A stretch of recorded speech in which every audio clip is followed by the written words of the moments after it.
I have an interesting warning issue on VSCode when you were using Tailwindcss in your ReactJS project.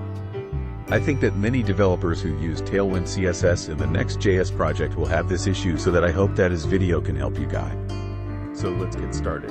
There are so many solutions to solve that warning issue, but I found only 2 solutions which can help you. First, just using an import keyword in your main CSS file, and second, just update a config settings.json in VSCode.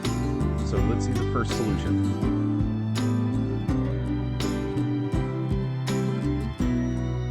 I see a lot of responses in stackoverflow.com to tell you to ignore the error in configuration files. For me, it's a bad idea and not a response.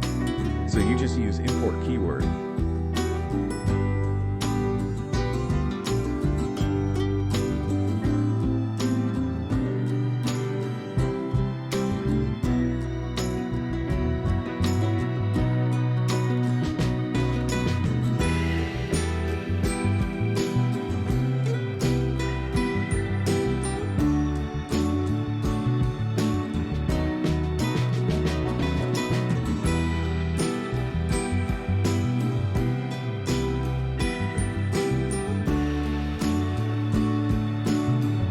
The second solution, just update settings.json file.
Thank you so much for watching. If you are new, please help to subscribe to get more video.